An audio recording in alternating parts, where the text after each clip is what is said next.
ನೈಜ ಸುದ್ದಿಗಳ ಅನಾವರಣ ಟಿವಿ 46 ಕನ್ನಡ ನ್ಯೂಸ್ಗೆ ಸ್ವಾಗತ. ನಾನು ಜೈಭೀಮ್ ಮಂಜುನಾಥ್.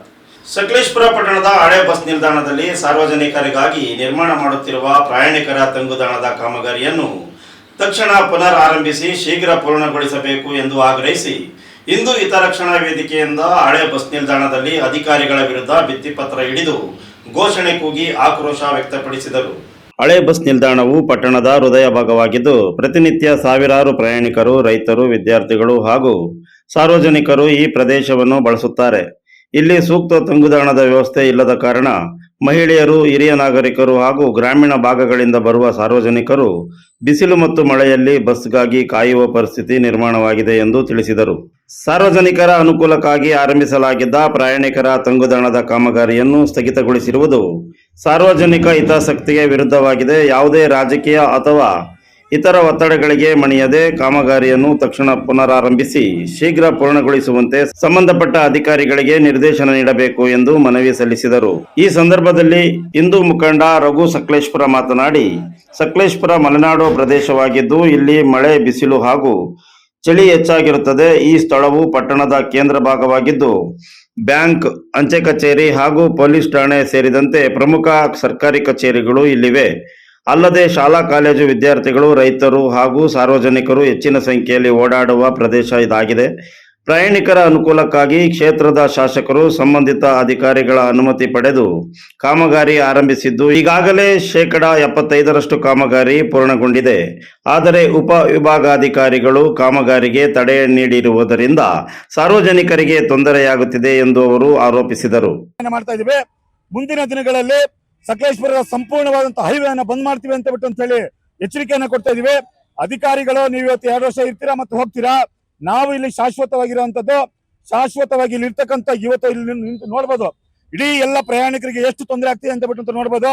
ಹಾಗಾಗಿ ಮಾನ್ಯ ಶಾಸಕರ ಏನು ಇದು ಕನಸಿನ ಕೂಸಿದೆ ಮಾಡಬೇಕು ಅಂತ ಬಿಟ್ಟು ಅಂತ ಹೇಳ್ತಕ್ಕಂಥ ಏನು ಈ ವ್ಯವಸ್ಥೆ ಇದೆ, ಈ ವ್ಯವಸ್ಥೆಗೆ ಯಾರೇ ತಡೆ ಹಿಡಿದ್ರು ಸಹ ಅದಕ್ಕೆ ನಾವು ಏನೇ ಸಂಘರ್ಷ ಆದ್ರೂ ಸಹ ಕಾನೂನು ಹೋರಾಟಗಳನ್ನ ಮಾಡ್ತೀವಿ ಅಂತ ಬಿಟ್ಟು ಅಂತ ಹೇಳ್ತೀವಿ. ಮತ್ತೆ ಈ ತಕ್ಷಣವೇ ಇವತ್ತು ತಾಲೂಕು ಆಡಳಿತ ಮತ್ತು AC ಅವರು ಇದ್ರ ಬಗ್ಗೆ ಗಮನ ಹರಿಸಿ ಇದಕ್ಕೇನು ವ್ಯವಸ್ಥೆಯನ್ನ ಮಾಡಲಿಲ್ಲ ಅಂತ ಬಿಟ್ಟು ಅಂತ ಹೇಳಿದ್ರೆ ಮುಂದಿನ ದಿನಗಳಲ್ಲಿ ಉಗ್ರವಾದಂತಹ ಹೋರಾಟವನ್ನು ಮಾಡ್ತೀವಿ ಅಂತ ಬಿಟ್ಟು ಅಂತೇಳಿ ಈ ಮೂಲಕ ಹೇಳಕ್ಕೆ ಇಚ್ಛೆ ಪಡ್ತೀನಿ. AC ಸರ್, ನಿಮ್ಗೆ ಯಾವ ಒತ್ತಡ ಹೇಳಿ ಕಾಮಗಾರಿ ನಿಲ್ಸಕ್ಕೆ ನೀವು ಬಂದ್ಬಿಟ್ಟು ಮಾಧ್ಯಮ ಮುಖಾಂತರ ನೀವು ಆದೇಶ ಕೊಡ್ಬೇಕು. AC ಸರ್, ನಿಮ್ಗೆ ಇದು ವಿಷಯ ಗೊತ್ತಿಲ್ಲ. ನಿಮ್ಗೆ ಯಾರು ಹೇಳ್ಕೊಟ್ಟು ಈ ಕೆಲಸ ನಿಲ್ಸೋದಕ್ಕೆ ಕೇಳ್ಬಿಟ್ಟು ನಮ್ಗೆ ಪರಿಹಾರ ಕೊಡ್ಬೇಕು. ನೋಡಿ, ಇಲ್ಲಿ ಬಸ್ ಕಾಯ್ಕೊಂಡು ಜನಗಳು ಇಲ್ಲಿ ನಿಂತಿರ್ತಾರೆ, ಆಯ್ತಾ, ಮಳೆಯಲ್ಲಿ ಬಿಸಿಲಲ್ಲಿ ನಿಂತ್ಕೊಂಡಿರ್ತಾರೆ. ಈಗಲೇ ಮಳೆ ಬರ್ತಿದೆ. AC ಸರ್, ಇದು ನೋಡ್ಕೊಳ್ಳಿ, ತಕ್ಷಣ ಕಾಮಗಾರಿಗೆ ನೀವು ಅವಕಾಶ ಕೊಡ್ಬೇಕಂತ ನಿಮ್ಮಲ್ಲಿ ಕೇಳ್ಕೊಳ್ತೀವಿ. ಬಿಸಿಲಲ್ಲಿ ಒಣಗ್ತಾರೆ ಜನ.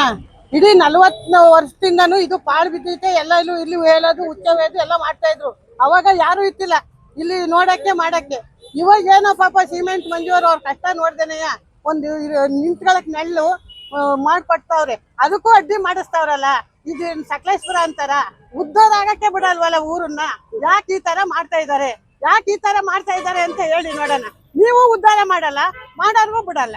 ಯಾಕೆ ಹಿಂಗ್ ಮಾಡ್ತಾ ಇದ್ದೀರಾ ಹೇಳಿ? ನಮ್ಮಂತ ಬಡವ್ರುಗಳು ಬದುಕೋದ್ ಬೇಡ್ವಾ? ಇಲ್ಲಿ ಮಳೆ ಹನಿಲಿ ಬಿಸಿಲಲ್ಲಿ ಎಲ್ಲ ಮಕ್ಕಳು ಮರಿ ಎಲ್ಲ ನಿಂತ್ಕೊಂಡು ನೋಡಿದ್ರೆ ಅಯ್ಯೋ ಅನಿಸುತ್ತೆ. ನಿಮ್ಗೆ ಅಯ್ಯೋ ಅಂತದೇ ಇಲ್ವಾ? ನೀವು ಮನಸತ್ವನೇ ಅಲ್ವಾ ಹೇಳಿ ನೋಡೋಣ. ಸಕಲೇಶಪುರದಲ್ಲಿ ಪುಟ್ಟಬಾತ್ ವ್ಯಾಪಾರ ಮಾಡ್ಕೊಂಡು ಜೀವನ ಮಾಡ್ತಾ ಇದ್ದೀವಿ. ಆದ್ರೆ ಇದು ಒಂದು ಬಸ್ ಸ್ಟಾಪ್ ಇಲ್ದಾನೆ ಪ್ರತಿ ಒಂದು ಸಣ್ಣ ಮಕ್ಕಳಿಂದ ಹಿಡಿದು ದೊಡ್ಡವ್ರವರ್ಗು ನೆಂದು ಮಕ್ಕಳಿಗೆ ಕಾಯಿಲೆ ಕಷ್ಟ ಬಂದ್ರೆ ಅವ್ರವ್ರ ಮನೇಲಿ ಅವ್ರು ನೋಡ್ಕೋಬೇಕು. ಆದ್ರೆ ಕಾಯಿಲೆ ಬಂದ್ರು ನೋಡೋರು ಯಾರು? ತಿನ್ನಕ್ ಅನ್ನ ಇರಲ್ಲ ಅವ್ರ ಮನೇಲಿ. ಪ್ರತಿಯೊಬ್ರು ಅರ್ಥ ಮಾಡ್ಕೊಂಡು ಇದನ್ನ ಬಸ್ ಸ್ಟಾಪ್ಗೆ ವಿನಂತಿಯಿಂದ ಕೇಳ್ಕೊತೀವಿ, ಬಸ್ ಸ್ಟಾಪ್ ಅಂತ ಮಾಡ್ಕೊಡಿ. ಯಾರು ನಿಷ್ಠುರ ಆಗೋದಲ್ಲ, ಪ್ರತಿಯೊಬ್ಬರಿಗೂ ಒಳ್ಳೇದಾಗ್ಬೇಕು ಅಂತ ನಾವು ಬಯಸ್ತೀವಿ ಸರ್. ಯಾರು ಒತ್ತಡ ತಂದ್ರು ಅದನ್ನ ಪಬ್ಲಿಕ್ ಮುಂದೆ ಬನ್ನಿ. ನೀವು ಸಾರ್ವಜನಿಕರಿದ್ರೆ ಅಧಿಕಾರಿಗಳು, ಸಾರ್ವಜನಿಕರ ಇವತ್ತು ಏನು ನಾವು ಟ್ಯಾಕ್ಸ್ ಕಟ್ತೀವಿ ಆ ದುಡ್ಡಲ್ಲಿ ಇವತ್ತು ಅಧಿಕಾರಿಗಳಿರೋದು. ಸಾರ್ವಜನಿಕರ ಅನುಕೂಲವಾಗಿ ಮಾಡ್ತಿರೋಂಥ ಕೆಲಸ. ದಯವಿಟ್ಟು ಇಂಥ ಸಾರ್ವಜನಿಕ ಇದೇ ತರದ ಯಾವುದೇ ಸಾರ್ವಜನಿಕ ಕೆಲಸಗಳಿಗೆ ಕೂಡ ಅಡೆ ಮಾಡಬೇಡಿ.